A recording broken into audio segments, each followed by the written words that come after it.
আল্লাহ রাব্বুল আলামিন বিশ্ববাসীর জন্যই কোরআন নাজিল করলেন।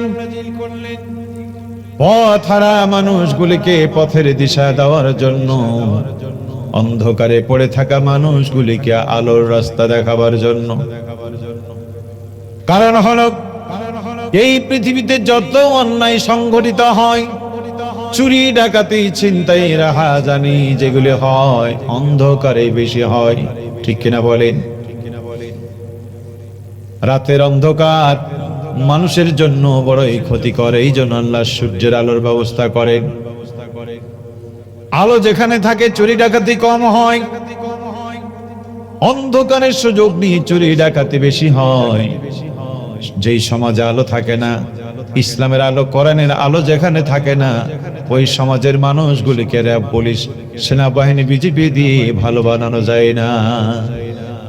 এখন ধরেন আলোগুলি নিভে গেল, জমিনটা কাঁপতে শুরু করলো, আপনারা সবাই দৌড় দেওয়া শুরু করলেন। কেন দৌড় দিবেন? বাঁচার জন্য। বাঁচার জন্য দৌড় দিবেন ঠিক, কিন্তু কেউ গিয়ে গর্তে পড়বে, কেউ বা প্রাচীরের সাথে ধাক্কা খাবে, কেউ বা খুঁটিগুলির সাথে ধাক্কা খাবেন, আবার কেউ বা নিজেদের মাথায় মাথায় ধাক্কা খাবে। আমি এখানে যতই বলি রে ভাইয়েরা, কেউ ধাক্কা ধাক্কি করবেন না, এটা কি শুনবে কেউ? এখন এখান থেকে যদি বাঁচাতে হয় তাহলে আলোগুলি জ্বালাই দিলে, আলো জ্বালিয়ে দিলে 90% মানে ক্ষতির কাজ হাত থেকে আপনারা বেঁচে যাবে। প্রিয় ভাইয়েরা আমার, যেই সমাজে আল্লাহর আইন থাকে না, কোরআনের আলো থাকে না, ওই সমাজের মানুষগুলিকে আপনি যতই বোঝান, যতই সভা সেমিনার করেন, তাদেরকে বাঁচানো যাবে না। এই জন্য আল্লাহ কোরআন নাজিল করলেন। আলিফ লাম রা, কিতাবুন আনসালনাহু ইলাইকা লিতুখরিজান নাসা মিনাজ যুলুমাতি ইলান নূর। ও নবী, আপনার কাছে আমি কিতাব নাজিল করেছি এই জন্য, অন্ধকারে পড়ে থাকা মানুষগুলিকে আলোর রাস্তা দেখাবার জন্য। স্বাধীনতার 54 বছর পার হয়েছে, 55 বছরে পা রাখছে। এদেশের মানুষের জন্য, এদেশের দুর্নীতি, হানাহানি, মারামারি, খুন খারাপি বন্ধ করার জন্য অনেক পরিকল্পনা ছিল। বঙ্গবন্ধু থেকে ডক্টর ইউনূস পর্যন্ত চেষ্টা কেউ কম করেননি। সব প্রচেষ্টা ব্যর্থ হয়েছে, শতভাগ ব্যর্থতায় পর্যবেসিত হয়েছে। নেতার পরিবর্তন হয়েছে, ক্ষমতার পরিবর্তন হয়েছে, দলের পরিবর্তন হয়েছে, জাতির ভাগ্যের পরিবর্তন হয় নাই। এর একমাত্র কারণ, এখন থেকে নিয়ে বিগত সময় পর্যন্ত যারাই দেশের ক্ষমতায় ছিল, রাষ্ট্র পরিচালনা করেছিল, সবাই নিজেদের মন মগজ প্রসিত জ্ঞান মেধা দিয়ে অথবা ব্রিটিশের আইন দিয়ে, মানুষের তৈরি আইন দিয়ে সমাজ রাষ্ট্র পরিচালনা করেছে। এই অবস্থায় যদি চলতে থাকে, সংবিধানের পরিবর্তন যদি না হয়, প্রচলিত আইনের পরিবর্তে আল্লাহর আইন যতদিন না আসবে, চরমনাইকে যদি বাংলাদেশের প্রেসিডেন্ট বানায় দেন, হেফাজতের আমিরকে যদি বাংলাদেশের প্রেসিডেন্ট বানান, জামাত ইসলামীকে যদি ক্ষমতায় বসান, বর্তমান যে সংবিধান রয়েছে এই সংবিধান যদি থেকে যায়, জামাত সুখ শিবির আসুক, হেফাজত আর চরমনাই আসুক, যারা আসুক, এই জাতির কল্যাণ তারাও দিতে পারবে না। বলেন ঠিক কিনা? এই জাতির কল্যাণ যদি আনতে হয়, দলের পরিবর্তন যত গুরুত্বপূর্ণ, নেতার পরিবর্তন যত গুরুত্বপূর্ণ, তার থেকে বেশি গুরুত্বপূর্ণ হচ্ছে আইনের পরিবর্তন হতে হবে। ঠিক কেউ বলেন? আইন হতে হবে কার? জোরে বলেন কার? আল্লাহর আইন হলে লাভ হবে আলেমদের, নাকি সাধারণ মানুষের হবে না? আল্লাহর আইন চালু হলে শুধু মুসলমানদের লাভ হবে, হিন্দুদের হবে না। আমি কালকে একটি প্রোগ্রামে গিয়েছিলাম, সেখানে কিছু হিন্দু ভাইয়েরা ছিল। আমি বললাম, প্রিয় ভাইয়েরা, আপনাদের পূজা পর্বণে, আপনাদের মন্দির নির্মাণে যে রাষ্ট্র সহযোগিতা দেওয়ার কথা, বিগত সময় আপনাদের বরাদ্দ যা ছিল ঠিক মতো আপনারা বুঝে পাননি। আমরা যদি আপনাদেরকে সাহায্য করি, তাহলে একটা তো ধর্মীয় বাধা আছেই, এরপরও যদি আমরা আমাদেরকে কিছু দিতে চাই, ব্যক্তি হিসাবে কতই বা দিতে পারি, কিন্তু রাষ্ট্র যদি দেয় তাহলে অনেক কিছু আপনারা পাবেন, কি ঠিক না বলে? এই জন্য আমি বললাম, এই রাষ্ট্রে ইসলাম আসা মুসলমানদের জন্য যেমন প্রয়োজন, হিন্দু ভাইদের জন্য তেমনি প্রয়োজন। আকাশের সূর্যটা আল্লাহ রাব্বুল আলামিন বিশ্ববাসীর জন্য তৈরি করেছেন, তাই তো নামাজি বেনামাজি হিন্দু খ্রিস্টান বৌদ্ধ এক আকাশের সূর্য থেকে আলো নিয়ে উপকৃত হচ্ছে, বলেন ঠিক কিনা? আল্লাহর তৈরি অক্সিজেন সবাই নিয়ে উপকৃত হচ্ছে। আল্লাহ রাতের ঘুম এই নিয়ামত সবাই ভোগ করছে।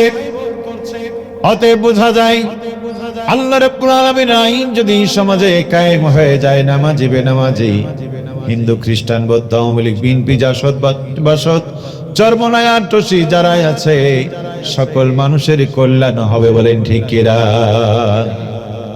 সব মানুষের কল্যাণ হবে। এই কোরআন তো সেই কোরআন। আল্লাহ রাব্বুল আলামিন বলছেন, ইন্নাহু লাযিকরুল লাকা ওয়া লিকাওমিকা ওয়া সাউফা তুসআলুন। ও নবী, এটা আপনার এবং আপনার পূর্ববর্তীদের জন্য একটা স্মরণিকা। অচিরেই রব্বুল আলামিন কিয়ামতের দিন আপনাদেরকে কিতাবের ব্যাপারে প্রশ্ন করবে। পৃথিবীর কোন বইয়ের ব্যাপারে, কিতাবের ব্যাপারে আল্লাহ ধরবে না, কিন্তু কোরআনের ব্যাপারে আল্লাহ কিয়ামতের ময়দানে জিজ্ঞাসা করবে। কারণ এই কোরআন শুধু তেলাওয়াতের জন্য আসেনি, এই কোরআন এসেছে পৃথিবীকে পরিচালনার জন্য। লিতাহকুমা বাইনান নাসি বিল আদল, পৃথিবীর মানুষের সুষম বন্টন নীতি করে দেওয়ার জন্য কোরআন এসেছে। পড়েন আলহামদুলিল্লাহ। এই কোরআন ছেড়ে মরবে যারা, কোরআনের বিধান থেকে মুখ ফিরিয়ে মরবে যারা, মরণের পরে কি হবে সে তো পরের কথা।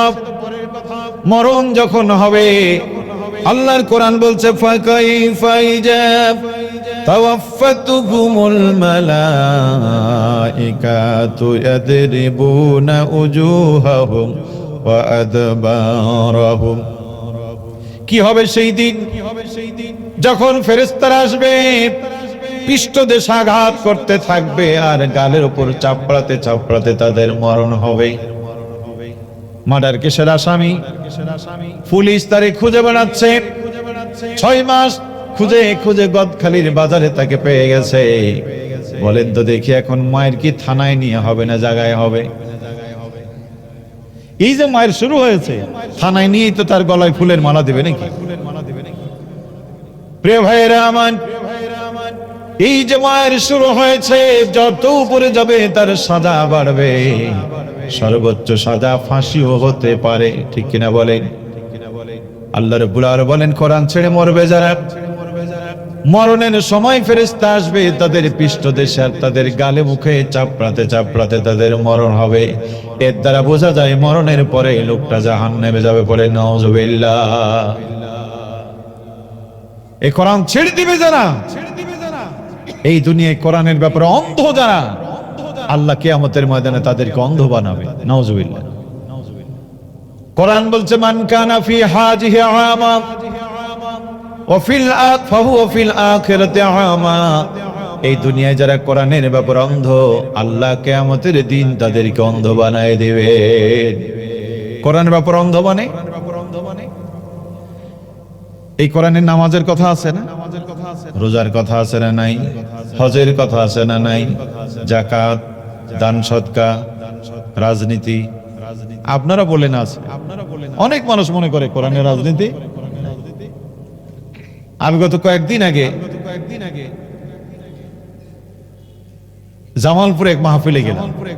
এইভাবে আমি জিজ্ঞেস করলাম, কোরআনে নামাজ রোজা আছে? একজন বলে হ্যাঁ আছে। নামাজের কথা বেরো সাহেবের আছে। আমি বললাম কোরআনে রাজনীতি আছে? তো মাইক অপারেটর বলছে যে না, নাই। সাধারণ লোককে জিজ্ঞেস করলাম, আপনারা কি মনে করেন কোরআনে রাজনীতি আছে?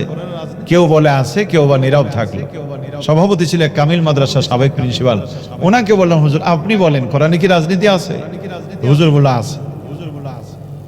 আমি বললাম, হুজুরের কথাও বাদ, সাধারণ মানুষের কথাও বাদ দিলাম, আমি আমারটা তো বাদ দিয়েছি আগে। চলুন আল্লাহর কোরআনের কাছে জেনে দেখি, আল্লাহর কাছে দিন হিসাবে, জীবন ব্যবস্থা হিসাবে আদর্শ হিসাবে আল্লাহর কোন আদর্শ আছে না নাই?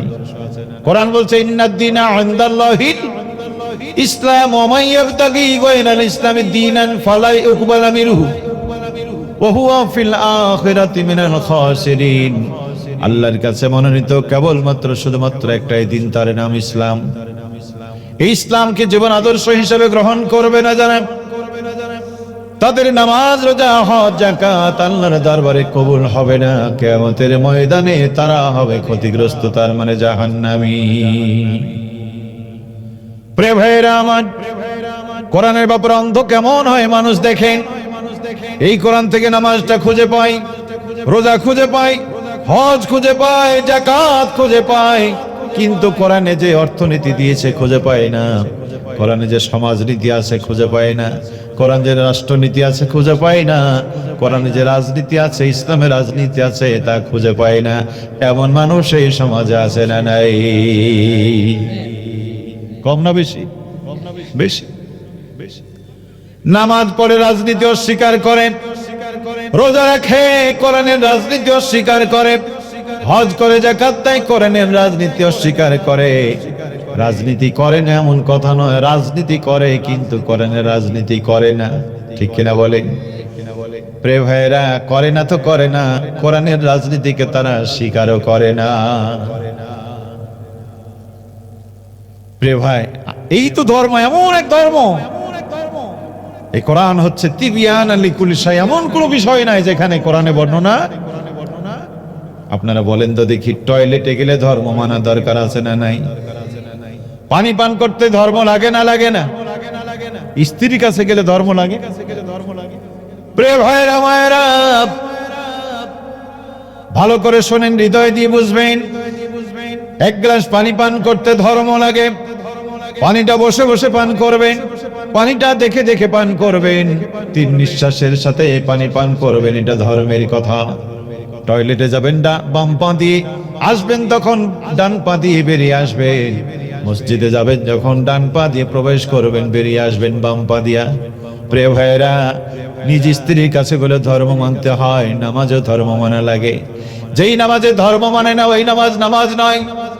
যেখানে যে স্ত্রীর কাছে ধর্মবাদ দিয়ে গেল, স্ত্রী আপনার বৈধ স্ত্রী হবে না। টয়লেটে যদি যেতে হয় ধর্ম মেনে যেতে হয়। আমার ভাইয়েরা, যেখানে টয়লেটে গেলে ধর্ম লাগে, পানি পান করতে গেলে ধর্ম লাগে, স্ত্রীর কাছে গেলে ধর্ম লাগে, রাজনীতি করতে গেলে ধর্ম লাগে না? লাগে না।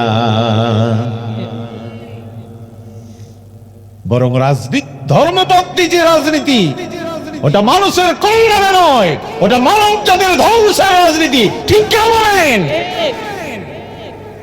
আবু জেহেলের রাজনীতিতে ইসলাম ছিল না, জাতি ধ্বংস হয়েছে।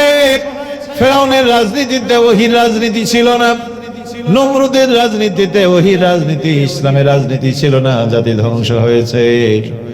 বিগত 17 বছর এই দেশ চালিয়েছিল যারা, নামাজ ছিল, রোজা ছিল, টুপি ছিল, পাগড়ি ছিল, যাই নামাজ ছিল, পট্টি ছিল, উমরা ছিল, একাত নেতা দিনে রাতে 70-80 রাকাত নামাজ পড়তো, এমন খাঁটি মুসলমান তাদের ছিল। কিন্তু এই রাজনীতিতে ইসলাম ছিল না বলে জাতির 12টা বাজিয়েছে। বলেন ঠিক কিনা? সম্মানিত ভাইয়েরা আমার, হযরত ওমরের রাজনীতিতে যখন ইসলাম ছিল না, বিশ্বনবীর কল্লা কাটার জন্য এসেছিল। কিন্তু সেই ওমর যখন ইসলামের রাজনীতি শুরু করলেন, হযরত ওমর অর্ধজাহানের খলিফা, গোটা জাতির নিরাপত্তার অতন্ত্র প্রহরীতে পরিণত হয়ে গেল। ঠিক কি বলেন? প্রিয় ভাইয়েরা আমার, ইসলামে যে রাজনীতি আছে এটা ওনারাও বোঝে, সবাই বোঝে, মানে না কেন? 2 চোখের অন্ধ, বিয়ে হচ্ছে না। অন্ধকে কে বিয়ে করবে বলে? সভাপতি সাহেব, আপনার মেয়ে থাকলে কি অন্ধ ছেলের সাথে বিয়ে দিবেন? এটা ইচ্ছে করে দিবে না, যদি কপালে থাকে বেড়ে ছেড়ে হয়ে যায়, সেটা আলাদা জিনিস। কেউ অন্ধকে বিয়ে দিতে চাইবে না, কি ঠিক না বলে? অন্ধর বিয়ে হয় না। ওয়াজ শুনেছে, অন্ধ আল্লাহ জোড়ায় জোড়ায় মানুষ সৃষ্টি করেছে। অন্ধ সেজদা দেয়ের কাজে মালিক তুমি না, জোড়ায় জোড়ায় মানুষ সৃষ্টি করেছে, আমার জোড়া কই? আটরশির দরবারে যাই, মাঝ ভান্ডারের দরবারে যায় কত মানত করে, কাজ হয় না। আল্লাহর জুমা ঘর মসজিদে 500 খান টাকা দিয়ে দোয়া করছে, মালিক আমার একটা জোড়ার ব্যবস্থা করো। কে যেন তার মনের ভিতরে ভাব উদয় হচ্ছে, তোমার দোয়া কবুল হয়েছে, বিয়ে হবে। প্রিয় ভাইরা, হঠাৎ করে সে অন্ধের বিয়ে হয়ে গেল। বলেন আলহামদুলিল্লাহ।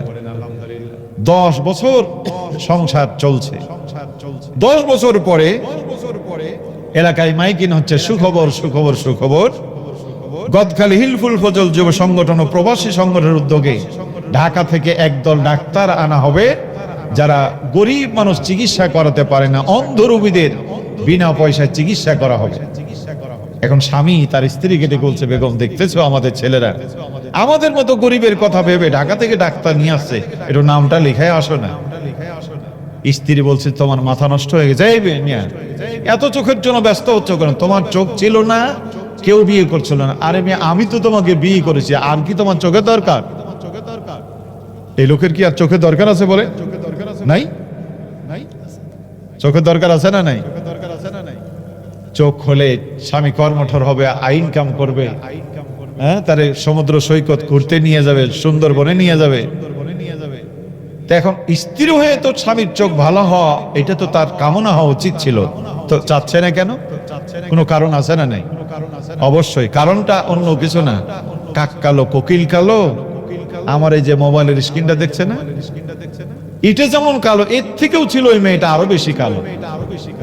এত কালোর কালো দেখেছে হাজার ছেলে, বিয়ে করেনি কেউ।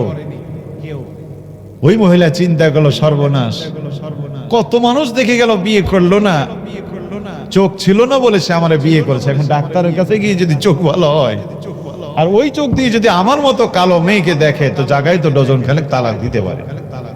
ঠিক কিনা বলে? এই স্বামী অন্ধ থাকবে যতদিন, সে তার ঘরের রানী থাকতে পারবে। আল্লাহর আইনের সত্যকের শাসন প্রয়োজন জানে, চাই না। এই কারণে আল্লাহর আইনের ধর্মের রাজনীতি যদি বাংলাদেশে চালু হয়, নারী ধর্ষণ চলে না, গণহত্যা চলে না, লুটপাট অত্যাচারের রাজনীতি বাংলাদেশে চলে না। ঠিক কি বলেন? দেশ থেকে চাঁদা তুলে বিদেশে রাজনীতি চলে না। এই সমস্ত মহাসত্য জানার কারণেই তারা এদেশের ধর্মভিত্তিক রাজনীতি পছন্দ করে না। সম্মানিত ভাইয়েরা আমার, আল্লাহর কোরআন কি বলে শোনেন। মান আগারাদা আন যিকরি ফাইন্না লাহু মাঈশাতান দানকা ওয়া নাহশুরুহু ইয়াওমাল কিয়ামাতি আ'মা। যে বাজার আমার কোরআন থেকে মুখ ফিরায় নেবে, তার মানে কোরআনের সমাজনীতি, অর্থনীতি, রাজনীতি, আন্তর্জাতিক নীতি, সব আদর্শ আমি এই কোরআনে দিয়েছি। উদখুলু ফিস সিলমি কাফা, পরিপূর্ণ ইসলামের মধ্যে প্রবেশ করো। ওয়ালা তাত্তাবিউ ফুতুওয়াতিশ শায়তান, শয়তানের পদাঙ্ক অনুসরণ করো না। আফাতুমিনুনা বিবাদিল কিতাব ওয়া তাকফুরুনা বিবাদ, কিছু মানবে কিছু মানবে না, তা হতে পারে না। বলেন ঠিক কিনা? ওযুর ফরজ কয়টা? কয়টা? এটা গরমকালে। শীতকালে কয়টা? এখানে বসেন না, শীতকালে কয়টা? এই যে প্রচন্ড শীত, এখনো 4টে। প্রিয় ভাইরা আমার, গরম হোক শীত হোক, ওযুর ফরজ 4টা। ওযু যদি আপনারা করতে হয় 4টাই করা লাগবে। শীতের ওযু হাত দেখি মাথা মশো না করলে ওযু হবে না। আগে যে 3টা ফরজ করেছেন, ওই 3 ফরজের কোনো দাম নাই। বলেন ঠিক কিনা? নামাজের ফরজ কয়টা? 13টা। কয়টা? 12টা করেছেন আপনি, একটা বাদ দিয়ে দিয়েছেন। ওই 12 ফরজের কোনো মূল্য আল্লাহর কাছে নাই। রোজা রেখেছিলেন শুভে সাদেকে, ইফতারের 5 মিনিট আগে আপনি খাওয়া দাওয়া করে নিয়েছেন, সারাদিন না খেয়ে থাকার কোনো দাম আল্লাহর কাছে নাই। বলেন ঠিক কিনা? এই জন্য ইসলাম যদি পালন করতে হয়, কোরআনে যা আছে সব পালন করতে হবে। কোরআনে নামাজটা নিবেন, রোজাটা নিবেন, কোরআনের হজ নিবেন, কোরআনের যাকাত নিবেন, কোরআনের অর্থনীতি নিবেন না, সমাজনীতি নিবেন না, কোরআনের রাজনীতি নিবেন না, তা হতে পারে না। বলেন ঠিক কিনা? আপনি মুসলমান, আপনার কানে আযান দেওয়া হয়েছিল আল্লাহু আকবার, আপনি আযান দেন মসজিদে আল্লাহু আকবার, আপনি রুকুতে যান আল্লাহু আকবার, সিজদায় যান আল্লাহু আকবার, পশু জবহ করেন আল্লাহু আকবার। এবার রাজপথে কাঁপাতে হবে, জনগণকে জাগাতে হবে কার নামে? এদেশে কত মুসলমান আছে আজানে আল্লাহকে স্মরণ করে, আল্লাহর নামে তাকবীর দেয়, সিজদাতে আল্লাহর নামে তাকবীর দেয়, কিন্তু রাজপথে যখন তাকবীর দেয় আল্লাহর নাম বাদ দিয়ে কেউ বলে জালো জালো আগুন জালো, কেউ বলে বড় বড় দেশ গড়ো, কেউ বলে জয় বাংলা, বলেন ঠিক কিনা? মুসলমানদের স্লোগান সব জায়গায় এক হতে হবে, কি ঠিক না বলে? সম্মানিত ভাইয়েরা আমার, সোনা মানিক যুবকরা, তরুণেরা, আল্লাহর গোলামেরা, এই কোরআন থেকে মুখ ফিরায় নেবে যারা, কিয়ামতের দিন আল্লাহ রাব্বুল আলামিন তাদের দুই চোখের অন্ধ বানাবেন। লোকেরা বলবে ক্বালা লিমা হাসারতানি আ'মা ওয়া কাদ কুনতু বাসীরা, মালিক কেন অন্ধ বানানি, আমাদের তো চোখ ছিল, দেখতাম। কোরআন কি বলে শোনেন, ওয়াকিলাল ইয়াওমা নানসাকুম কামা নাসিতুম লিকা ইয়াউমিকুম হাদা। বান্দারে, দুনিয়ার জীবনে আলেমরা বলেছিল, নবীরা বলেছিল, সাহাবীরা বলেছিল এই 3 দিন নয় আরো দিন আছে, এই দিন নিয়ে যাবে সেই দিনের কাছে। দুনিয়া থাকতে বিশ্বাস করো নাই, আমি আল্লাহকে ভুলে গিয়েছিলে, আমিও তোমাদেরকে ভুলে গেলাম। আল্লাহ যদি ভুলে যায় জাহান্নাম ছাড়া বান্দার কোনো রাস্তা থাকবে না, বলেন ঠিক কিনা? প্রিয় ভাইয়েরা আমার, এই কোরআন যদি আল্লাহ সবার জন্য নাজিল করেছে, উপকৃত হয় শুধুমাত্র মুমিন, কাফেররা কোরআন থেকে উপকৃত হয়। কোরআন বলছে ওয়ানুনাজ্জিলু মিনাল কুরআনি মা হুয়া শিফাউ ওয়া রাহমাতুল লিল মুমিনিন ওয়া লা ইয়াজিদুল যালিমিনা ইল্লা খাসারা। কোরআন নাজিল করেছে আমি মুমিনদের জন্য, এটা আনন্দের খবর। মুমিনরাই কোরআন থেকে উপকৃত হয়, মুমিনরা কোরআন পড়ে বুঝে মানে কোরআনের জন্য সমাজ কায়েমের আন্দোলন করে। ওইটা করতে গিয়ে জেল জুলুম হুলিয়া হামলা মামলা ফাঁসি রশি গলার কাছে আসে, মুমিন পরোয়া করে না। কিন্তু জালেম কাফের যারা সব সইতে পারে, কোরআনের কথা সইতে পারে না তারা। আপনাদের এলাকায় মসজিদ আজান হয় না? হয় না? কার নামে আজান হয়? মুয়াজ্জিন আল্লাহর বড়ত্ব ঘোষণা করে, তাওহীদের ঘোষণা করে, একাত্মবাদের ঘোষণা করে, রাসূল কারীম সাল্লাল্লাহু আলাইহি ওয়াসাল্লামের রিসালাতের ঘোষণা করে, সফলতার দিকে মানুষকে ডাকে। এলাকায় গরু, ছাগল, ভেড়া, দুম্বা, কত প্রাণী, কেউ কথা বলে না, কিন্তু এলাকায় একটা প্রাণী আছে। আপনাদের এখানে আছে কিনা? চাঁপাইনবাবগঞ্জ গেলে পাবেন, একটা প্রাণী আছে, আজান শুনলেই ঘেউ ঘেউ করে। কি এটা?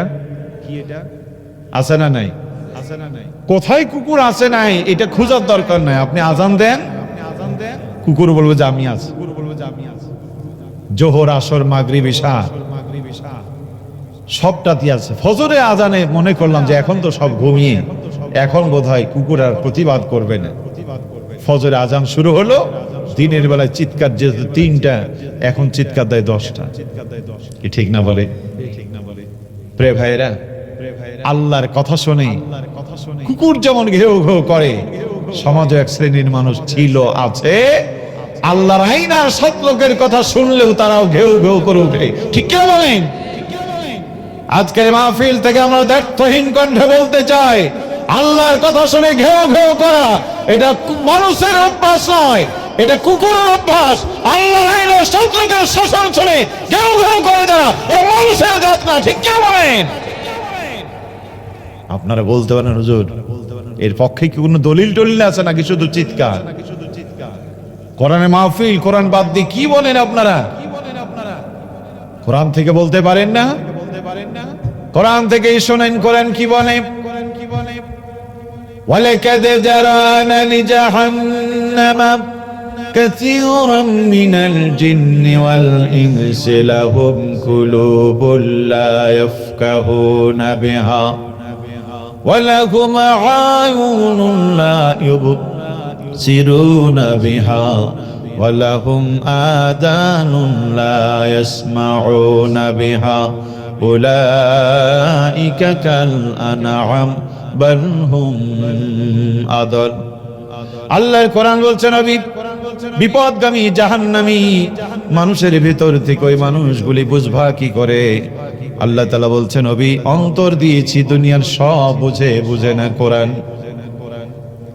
গরুর কলিজা আছে না নাই? ছাগলের কলিজা আছে না নাই? হালাল হারাম তো ভালোই বুঝে, বুঝে না? ছয় চিল্লা দিয়ে এসেছেন, উমরাটাও করে এসেছে।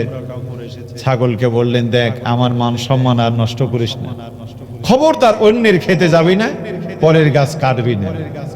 সারা রাত আপনি তাকে প্রাইভেট পড়ালেন, সকাল বেলায় গলা রশি খুলতে দেরি, যেই রশি খুলবেন প্রথম কাজটা অন্যের খেতে নষ্ট করবে, ঠিক কিনা বলে? প্রতিবেশীর লাউ গাছটা সবেমাত্র উপরে উঠে দিয়ে একটা ফুল ধরা শুরু করেছে আর সকাল বেলায় গিয়ে তার মাজা থেকে কেটে দিয়েছে। ওই বাড়ির মহিলারা ফজরের নামাজ পড়ে গাছে পানি দিতে এসে দেখে গোড়া নাই, মেজাজ ঠিক থাকবে? ওরা চিৎকার, হাজি ছাগল বাঁধতে বেড়ানো হজ আর উমরা করে বেড়াও, ঠিক না? এই যে আপনাকে গালি খাওয়ানো ছাগলটা কেন? কলিজা আছে কিন্তু বিবেক। আল্লাহর কথাটা কত সুন্দর দেখেন।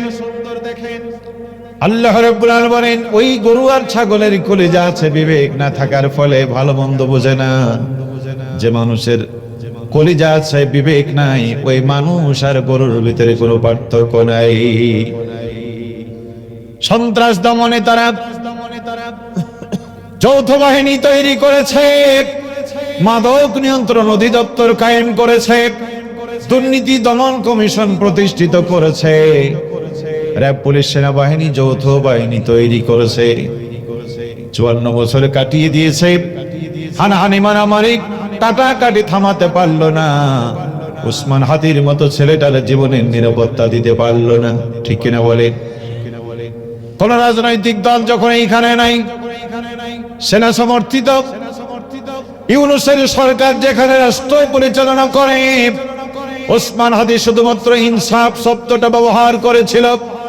তার বক্তব্যের ভিতরে সে কিন্তু সরাসরি কোন ইসলামী আন্দোলনের মানুষ ছিলেন না, দল ছিল না। তিনি শুধুমাত্র ইনসাফ শব্দটা ব্যবহার করেছিলেন।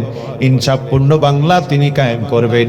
এই ইনসাফপূর্ণ বাংলা গড়ার কথা বলার কারণে বাতিলরা তাকে দুনিয়া থেকে বিদায় করে দিয়েছে, বলেন ঠিক কিনা? সম্মানিত ভাইয়েরা আমার, হানাহানি মারামারি কাটাকাটি বন্ধ করতে পারল না। 30 বছর আগে সালমান খানকে কারা মেরেছিল তার বিচার আজ বাংলাদেশে হচ্ছে, কিন্তু মাত্র কদিন আগে উসমান হাদিকে কারা মারলো আজও তাদেরকে খুঁজে বের করতে পারে না, ঠিক কিনা বলেন? আল্লামা সাঈদী রহমাতুল্লাহ আলাইহি ইনজেকশন করে যে ডাক্তার হত্যার দিকে ঠেলে দিয়েছে, ইউনূসের সরকার তার ব্যাপারে কোনো খবর রাখতে পারলো না, বলো ঠিক কিনা? এই জন্য আল্লাহ রাব্বুল আলামিন বলেন নবী শান্তির আশায় পাগল হয়, অথচ আমি কোরআনে বলে দিয়েছি ফামান তাবিয়া হুদায়া ফালা খাউফুন আলাইহিম ওয়ালা হুম ইয়াহজানুন। ধরো কোরআন, পড়ো কোরআন, কোরআন দিয়ে জীবন আর সমাজ গড়ো, ক্ষুধা দারিদ্র সন্ত্রাস মুক্ত জীবন তোমাদেরকে দান করব। আমি আল্লাহ রাব্বুল আলামিন তাদেরকে সন্ত্রাস মুক্ত জীবন উপহার দিতে চেয়েছি কোরআনের মাধ্যমে। ওই কোরআনের কাছে আসলো না যারা চতুষ্পদ জন্তু জানোয়ার, তারা ঠিক কিনা বলে? তাদের চোখ আছে কত কি দেখে। দুর্নীতি মুক্ত বাংলা গড়বে তারা। আমার গোলামরা দুর্নীতি মুক্ত বাংলা গড়ার মডেল স্থাপন করলো। 10টা বছর পার্লামেন্ট চালালো আল্লামা সাঈদী, 10টা টাকার দুর্নীতি করলো না। আমার দায়েরা 5টা বছর মন্ত্রণালয় চালালো, 5 পয়সার দুর্নীতি করলো না। গোটা পৃথিবী যখন বাংলাদেশকে দুর্নীতির দায়ে প্রথম সারিতে নিয়ে যায়, আমার দেশের এই মানুষগুলি দুর্নীতি মুক্ত থেকে প্রমাণ করেছিল বাংলাদেশে রাজনীতি করা যায়, রাষ্ট্র চালা যায় দুর্নীতি বাদ দিয়ে। গোটা জাতির কাছে ফুলের মালা দিয়ে সোনার মানুষদেরকে পরিচয় করে বাংলাদেশকে দুর্নীতিমুক্ত ঘোষণা করার উচিত ছিল, যেখানে তা তো করলই না। সোনার মানুষদের গলায় রশি দিয়ে হত্যা করলো যারা। কোরআন বলছে, নবী বলো, উলাইকা কালানাম চতুষ্পদ জন্তু তারা। দেখে না, চোখ আছে দেখে না, কান আছে শোনে না। উলাইকা কালানাম চতুষ্পদ জন্তু বাল হুম আদাল, এর থেকেও খারাপ তারা। আমি মাঝে মধ্যে একটা উদাহরণ দিই, আজকে বলবো আপনাদের কাছে। আপনাদের এলাকায় গরু ছাগল আছে না? গরুর আছে, গরুকে আপনারা যত্ন করেন, ঘর বাড়ি বানিয়ে দেন।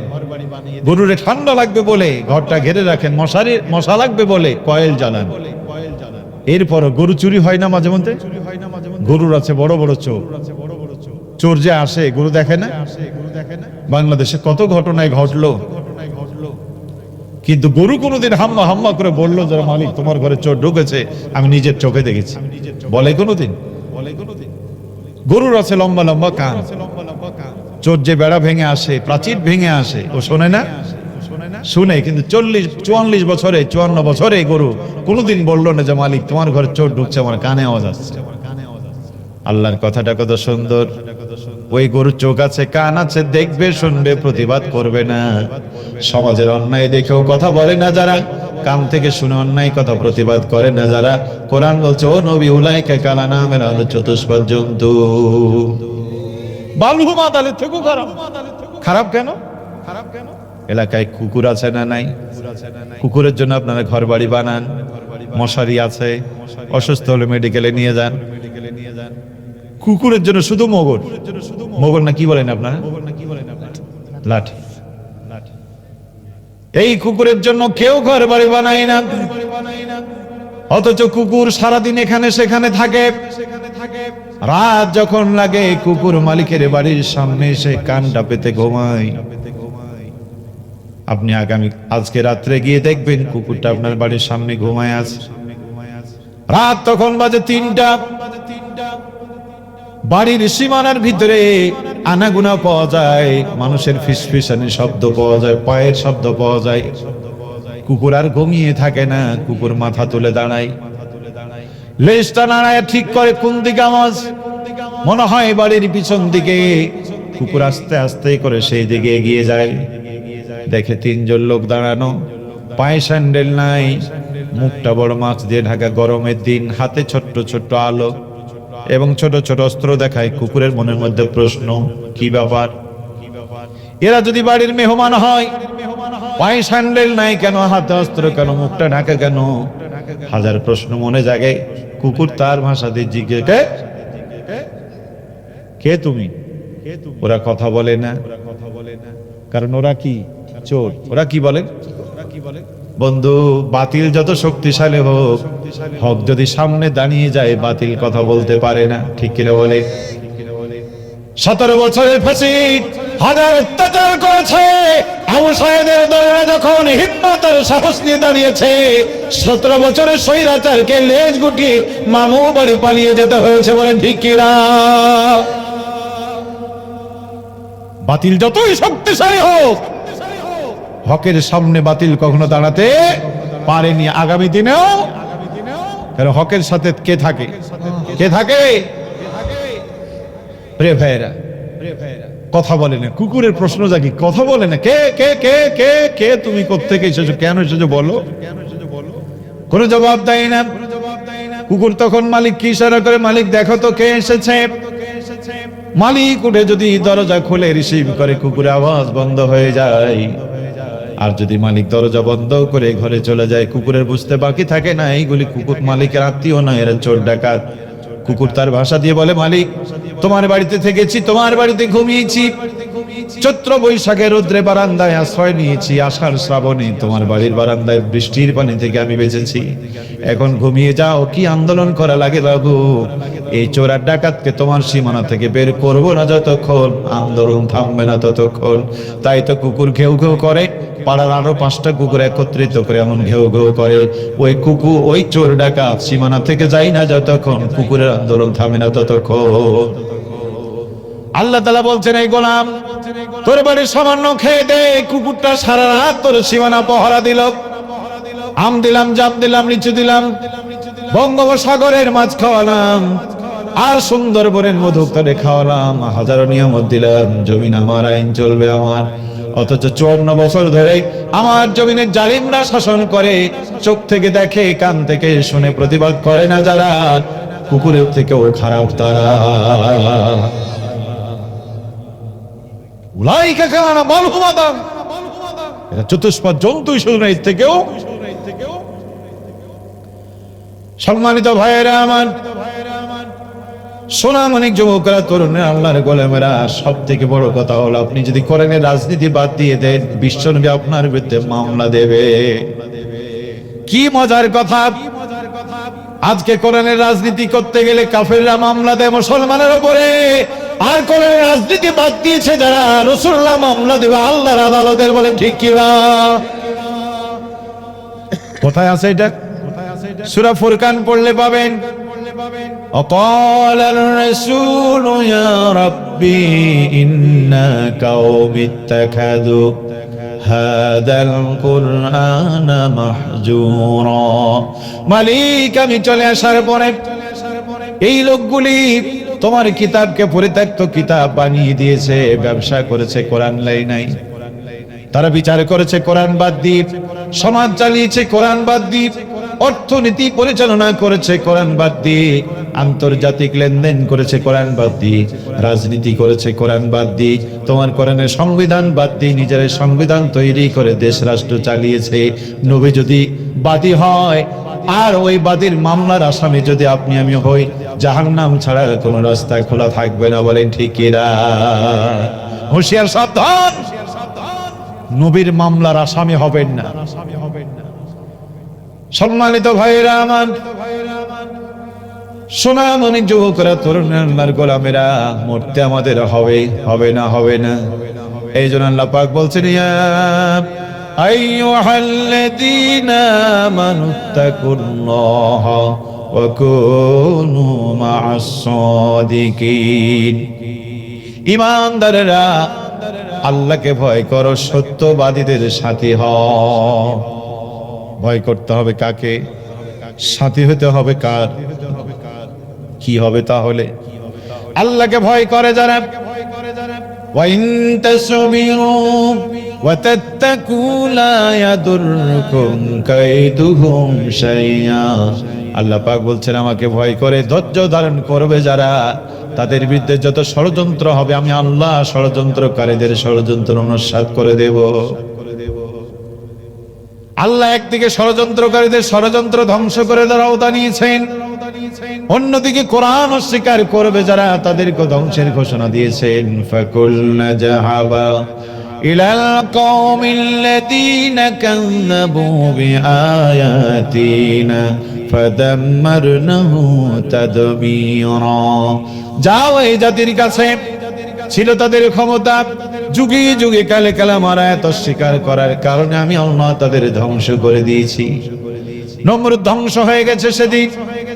ইব্রাহিম আলাইহিস ইসলামের আনিত ইসলামে বাধা দিয়েছিল যেই দিন, ফিরআউন ধ্বংস হয়ে গেছে সেদিন। মুসা আলাইহিস ইসলামের ইসলামী আন্দোলনে বাধা দিয়েছিল যেই দিন, আব্রাহা ধ্বংস হয়ে গেছে সেদিন। আল্লাহর ঘর কাবা ভাঙতে এসেছিল যেদিন, আবু জেহেল ধ্বংস হয়ে গেছে সেদিন। বিশ্বনবীর ইসলামী আন্দোলনকে নিষিদ্ধ করতে বদরে এসেছিল যেই দিন। 17 বছরের খুনি হাসিনা ধ্বংস হয়ে গেছে সেদিন। 2024 সালের 1 আগস্টে এদেশের ইসলামী আন্দোলন নিষিদ্ধ করেছিল যেই দিন। দেশের উন্নয়ন, জাতির উন্নয়ন কম করেন নাই। রোড, রাস্তা, ব্রিজ, কালভার্ট, মসজিদ, মাদ্রাসা অনেক উন্নয়ন করেছে। শিক্ষার পরিবর্তন এনেছে, দেশের রং বদলিয়ে দিয়েছে। আমরা স্বীকার করব না, কারণ আমরা ভালোকে ভালো বলতে জানি, কালোকে কালো বলতে জানি। এটাই হওয়া উচিত, কি ঠিক না বলে? হাজার ভালো কাজ তিনি করেছিলেন, কিন্তু এই দেশের ইসলাম আর মুসলমানদের সাথে বৈরী আচরণ করার কারণে আল্লাহ রাব্বুল আলামিন গলা ধাক্কা দিয়ে বের করে দিয়েছেন। বন্ধু, আগের গাড়ির ড্রাইভার যে গর্তে পড়েছে, তোমার কপাল ভালো। তুমি যে পিছনে গাড়ি চালাচ্ছ, তোমার কপাল ভালো যে আগের গাড়ির ড্রাইভার গর্তে পড়েছে। তোমার ব্রেক করে ভিন্ন পথে গিয়ে নতুন পথ খোঁজা তোমার সুযোগ হয়েছে, ঠিক কিনা বলে? কিন্তু তা না করে তুমিও যদি সীমাহীন গতিবেগে গাড়ি চালাও, তাহলে ওই গর্তে তোমারও পড়তে হবে। ড্রাইভারকে কত ভালো বড় কথা নয়, ওই গর্ত পার হওয়ার ক্ষমতা তোমার নাই, ঠিক কিনা বলে? যে ইসলাম আর মুসলমানদের উপর অত্যাচার করতে গিয়ে অতীতরা ধ্বংস হয়ে গেছে, আবার নতুন করে যারা ইসলাম আর মুসলমানকে ধ্বংসের ঘোষণা দিচ্ছ, আল্লাহ না করুক তোমরাও ধ্বংস হয়ে যাবে, ঠিক কিনা বলেন? এদেশে রাজনীতি করতে হলে মুসলমানদের সাথে নিয়ে করতে হবে, এদেশে রাজনীতি করতে হলে আলেমদের সাথে নিয়ে করতে হবে, এদেশে রাজনীতি করতে হলে আল্লাহ রাজনীতি করতে হবে, ঠিক কিনা বলে? জাতি আজকে বদলে গেছে।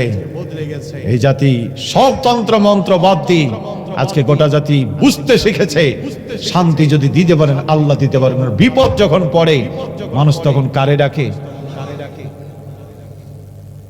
এই আপনারা বঙ্গোপসাগর পাড়ি দিচ্ছেন অথবা নদী পাড়ি দিচ্ছেন, পরন্ত বিকালে নামাজি বেনামাজি হিন্দু খ্রিস্টান বৌদ্ধ সব নৌকায় আছে, আকাশে মেঘ উঠেছে, ঘন কালো মেঘ বাতাস, সেখান থেকে ঝড় তৈরি হয়েছে।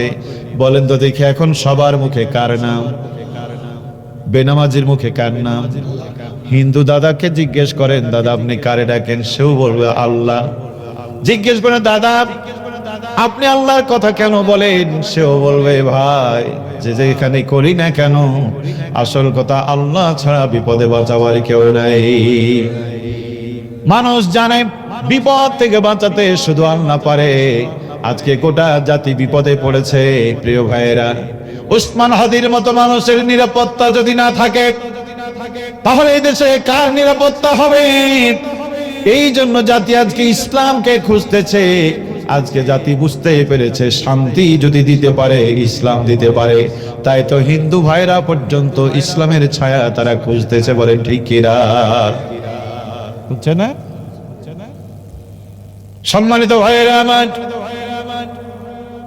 আল্লাহ পাক বলছেন তোমরা যদি ঈমান এনে তাকওয়া নীতি অবলম্বন করে ধৈর্য ধারণ করো, তোমাদের বিরুদ্ধে যত ষড়যন্ত্র আমি নস্যাৎ করে দেব। ইয়াকুব আলাইহিস ইসলামের ছেলেরা, ভ্রান্ত ছেলেরা এই ইউসুফ আলাইহিস ইসলামকে বাবার কাছ থেকে হত্যার উদ্দেশ্যে নিয়ে যাচ্ছে। বাবা বুঝতে পেরেছিলেন, কিন্তু তাদের দল এত ভারী, এখন করার কিছুই নাই, ছেড়ে দিলেন। পরন্ত বিকালে ছেলেরা ফিরে এসে কান্নাকাটি করে বলল, বাবা চেষ্টা করেছিলাম বাঁচাইতে পারিনি, নেকড়ে এসে তোমার ইউসুফকে খেয়ে ফেলেছে।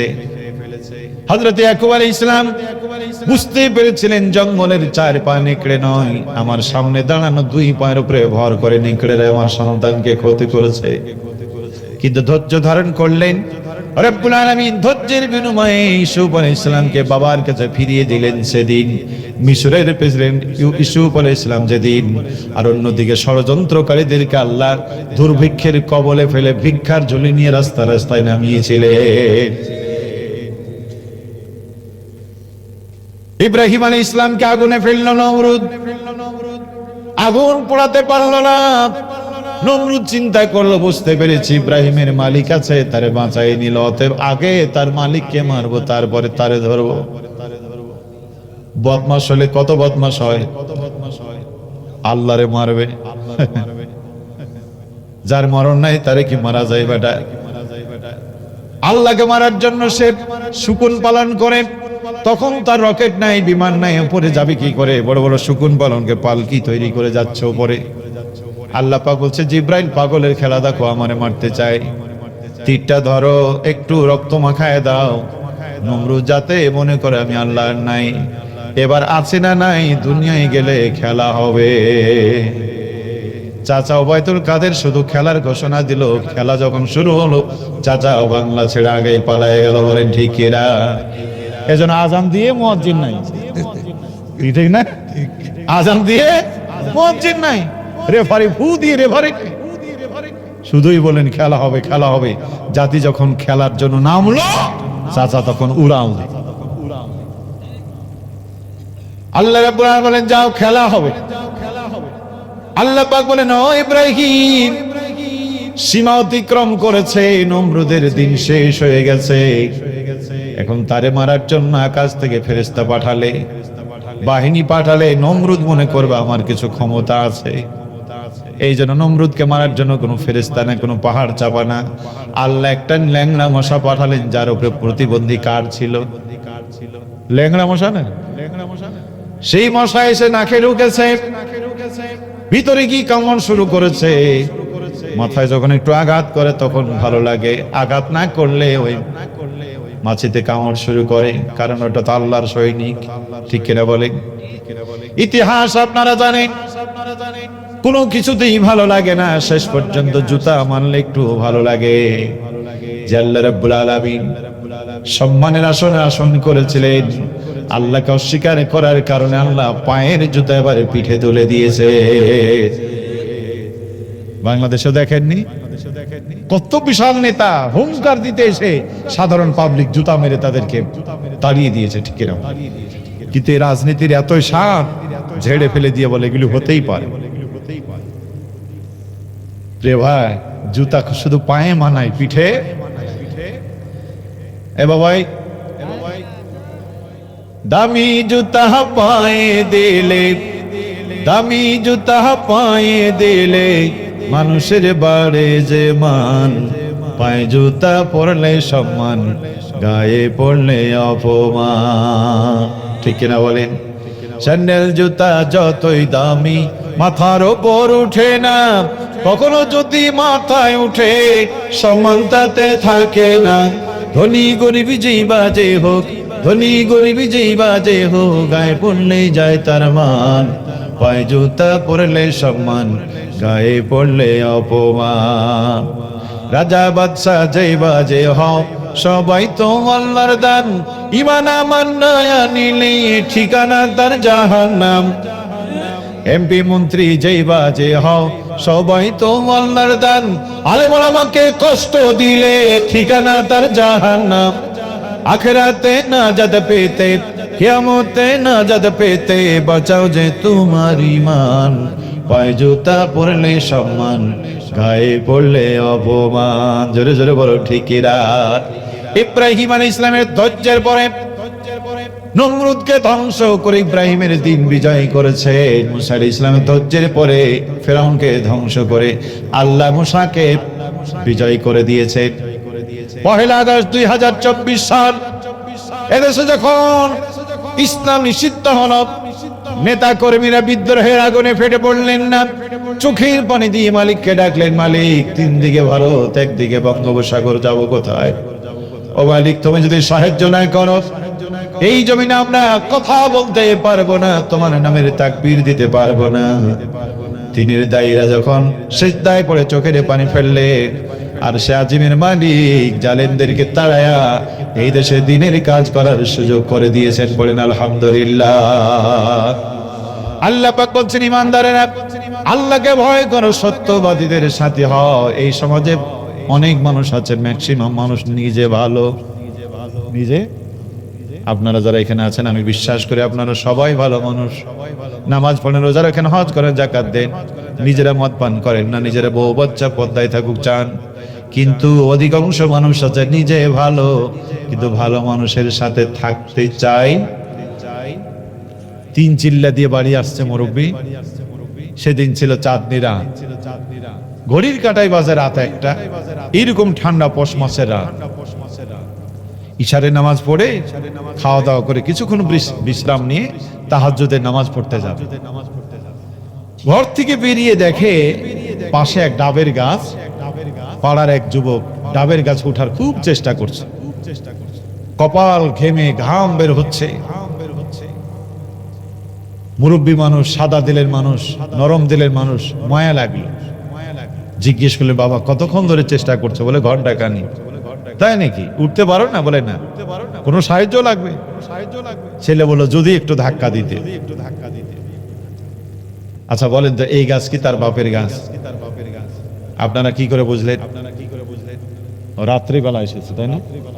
গাছ যদি বাপের হয় রাতে আসার দরকার, দিনে আসবে। আর এত কষ্ট করে গাছে ওঠার দরকার কি? গোড়া কেটে আগা ফেলে ডাব পেড়ে নিয়ে যাবে, বাপের গাছ। রাতে আসা দেখেই বোঝা যাচ্ছিল এটা তার বাপের গাছ।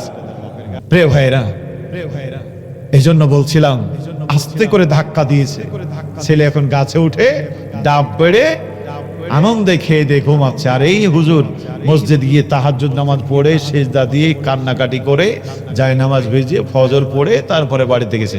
আপনারা বলেন তো এই হুজুরের আমলে কোনো গুনাহ টুনাহ হবে? হবে? সভাপতি সাহেব, উনি তো ডাবের পানি খাননি, কি করেছেন? চাচা, আপনি সহযোগিতা না করলে গাছে উঠতে পারতো না, এই ডাব পারতে পারতো না, অন্যায় করতে পারতো না। চেষ্টা করে করে সকাল হয়ে যেত, বাড়ি চলে যেত। নামাজ কম পড়েন না, রোজা কম করেন না, হজ কম করেন না, তাহাজ্জুদ পড়েন। দেশে যত আলেম হত্যা করেছে, মানুষ হত্যা করেছে, জুলাইয়ের বিপ্লবে যত ছাত্র হত্যা করেছে, শাপলা চত্বরে যত আলেম হত্যা করেছে, আপনি তাদের ভোট দিয়ে ক্ষমতায় না বসালে এই অন্যায় তারা করতে পারতো না, ঠিক কিনা বলেন? চাচা, গাছে উঠাই দিয়ে তাহাজ্জুদের নামাজ পড়ছেন, তওবা করার সুযোগ না হলে ডাব জোরের সাথে আপনাকে কিয়ামতে উঠতে হবে। বিগত সময় এই অন্যায়কারীদেরকে যারা সাহায্য করেছেন, তওবা যদি করতে না পারেন, হত্যাকারীদের সাথে কিয়ামতে উঠতে হবে। আজকে যে দেশে টেন্ডারবাজি হচ্ছে, চাঁদাবাজি হচ্ছে, কার কারণে? আপনার আমার কারণে। আপনি যদি নেতার সাথে না থাকতেন, ওই নেতার ক্ষমতা ছিল না চাঁদাবাজি করা, ঠিক কিনা? চাঁদাবাজদেরকে ময়দানে নামিয়ে আপনি ইল্লাল্লাহ জিকির কিয়ামত পর্যন্ত করবেন, কাজ হবে না। প্রিয় ভাইরা আমার, সত্যবাদীদের সাথে থাকলে লাভটা কি হবে? আসহাবে কাহাফের যুবকেরা আল্লাহর প্রতি ঈমান আনতে গিয়ে জালেমরা তাদেরকে গ্রেফতার করে হাজার অত্যাচারিত করে তুলল। লম্বা ইতিহাস আমার বলার সময় নেই। ওই যুবকরা জেলখানা থেকে পালিয়ে ঈমান বাঁচানোর জন্য তারা দেশ ছেড়ে চলে যাচ্ছে, সাথে তাদের একটা কুকুর পিছন পিছনে যাচ্ছে। যুবকরা চিন্তা করলো, আমরা তো চলে যাচ্ছি গোপনে, কুকুর আমাদের সাথে থাকলে বিপদ হবে, কারণ কুকুর অভ্যাস হলো মানুষ দেখলে ঘেউ ঘেউ করে। অতএব কুকুর তাড়াও। একজন পাথর মারে, কুকুরটা দাঁড়িয়ে যায়। আবার যখন তারা পথ চলে, কুকুর তাদের পিছনে পিছনে চলতে থাকে। কিছু দূর যাওয়ার পরে যুবকরা চিন্তা করলো, না, আগে কুকুর তাড়াতে হবে। সবাই মিলে পাথর হাতে ওই কুকুরকে যখন তাড়াতে চায়, মানুষ বিপদে পড়লে যেমন তোর দুই হাত জোড় করে ক্ষমা চায়, সূরা কাহাফ পড়লে পাবেন কুকুর সামনে দুটো পা উঁচু করে বলতে চান, আল্লাহর গোলামরা আমাকে মেরো না, যেই জালেমের ভয়ে তোমরা ঘর ছেড়ে চলে যাচ্ছ, আমরা ওই জালেমের ভয়ে ঘর ছেড়ে চলে যাচ্ছি। বন্ধুরে, নেতা যদি ভালো হয় জাতির জন্য হয় রহমত, নেতা যদি খারাপ হয় জাতির জন্য হয় গজব। সাতক্ষীরার মানুষ আপনারা তার জীবন্ত সাক্ষ্য।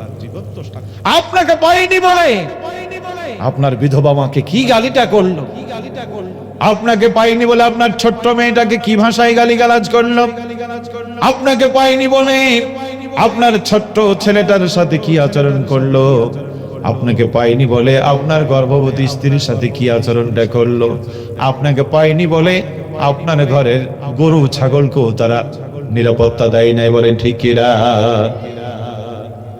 বন্ধু, এজন্য নেতা ভালো হওয়া দরকার। গাড়ির ড্রাইভার কয়জন? যাত্রী? এই কলারোয়া থেকে আপনারা যাবেন, সেই সমুদ্র সৈকত কুয়াকাটায় 50 জন যাত্রী, মেম্বার, চেয়ারম্যান, এমপি, মন্ত্রী, মসজিদের ইমাম, কলেজের প্রিন্সিপাল, থানার ওসি, ইউনো, ডিসি সবাই আছে। সবাই চোখ বড় বড় করে বসে আছে। ওই ড্রাইভার গাড়ি চালাতে চালাতে 2টা সেকেন্ডের জন্য চোখের 2 পাতা এক জায়গায় হয়ে গেছে। বলেন তো দেখি, গাড়ি এখন রোডে না গর্তে? আপনারা কোথায়? আপনারা তো চোখ বড় করে আছেন। বন্ধু, যাত্রীর আসনে বসে চোখ বড় করে থাকলে হবে না। ড্রাইভার যদি ঘুমায় যায়, আর ড্রাইভার যদি জেগে থাকতো, 50 জন যাত্রী সিটে হেলান দিয়ে ঘুমায় যেতেন কলারওয়ায়। আগামীকালকে বিকাল বেলায় চোখ খুলে দেখতেন কুয়াকাটায় চলে গেছেন, ঠিক কিনা বলেন? বন্ধু আমার, 50,000 মানুষ জামাতে নামাজ পড়েন, সামনে একজন ইমাম। আপনি নামাজ কত সুন্দর করে পড়ছেন এটা বড় কথা নয়। ইমামের নামাজ যদি ভঙ্গ হয়ে যায়, আপনার নামাজের মূল্য আল্লাহর কাছে নাই, ঠিক কিনা বলেন? আপনার নামাজটা ত্রুটিপূর্ণ। আপনি সিজদার তাসবিহ পড়তে পারেননি, মাসুরাটা পড়তে পারেননি, ইমামের নামাজ যদি ঠিক হয়ে যায় আল্লাহ পাক আপনার নামাজ কবুল করে নেবে। এই জন্য নেতা যদি ভালো হয় জাতির জন্য হয় কল্যাণ। নেতা ছিল ওমর, নেতা ছিল অর্থজানের খলিফা ওমর। একজন বৃদ্ধা মহিলা এসে বলছেন, ওমর রাষ্ট্র চালাও। কেমন রাষ্ট্র চালাও তুমি? এই রাষ্ট্রে তো নেকড়েরা ছাগলের দিকে চোখ তোলার কথা নয়, তো আমার ছাগল ধরে ধরে খায়, তোমার কাছে কোনো খবর নাই। পারলে তুমি আমার নেকড়ে হাত থেকে আমার ছাগলের নিরাপত্তা দাও, নইলে খবর দাও, আমি দেশ ছাড়ি। প্রিয় ভাইয়েরা, হযরত ওমরের কাছে ছাগলের নিরাপত্তা চাই। আমাদের দেশে মানুষের নিরাপত্তা আছে? কোন সময় ছিল? প্রিয় ভাইয়েরা আমার, হযরত ওমর চিঠি লিখে দিলেন, আগামীকাল জঙ্গলের পাশে গিয়ে আমার এই চিঠিটা পড়ে শোনাবে। পরের দিন ওই মহিলা জঙ্গলের পাশে গিয়ে উঁচু জায়গায় দাঁড়িয়ে বলল, জঙ্গলের বাঘ ভাল্লুকেরা খলিফাতুর রাসূল খাত্তাবের পুত্র ওমরের পক্ষ থেকে এই ঘোষণা, এই জঙ্গলে যদি থাকতে চাও কোনো প্রাণীর উপর আক্রমণ করা চলবে না। একটা নোটিশে হযরত ওমর খেলাফতে ছিলেন যতদিন 10টা বছর, ওই জঙ্গলে নেকড়েরা কোন ছাগলের দিকে চোখ তুলেও তাকাই নাই। পড়েন আল্লাহু আকবার। এক যুগ পরে ওই মহিলার একটা ছাগল ধরে খেয়েছে নেকড়ে। বাড়ির বারান্দায় বসে বসে মহিলা কান্দে। প্রতিবেশীরা বলল, আরে তুমি কেমন মহিলা, একটা নোটিশে এত বছর তোমার ছাগল চড়াই করলো, হাজার হাজার ছাগল হয়েছে, আজ একটা ছাগল খেয়েছে তাই তুমি কাঁদো। ওই মহিলা বলছে, দেখো আমি ছাগলের জন্য কাঁদি না। কেন কাঁদো তাহলে? সে মহিলা বলল, আমার মন হয় হযরত ওমর বোধহয় দুনিয়ায় বেঁচে নাই।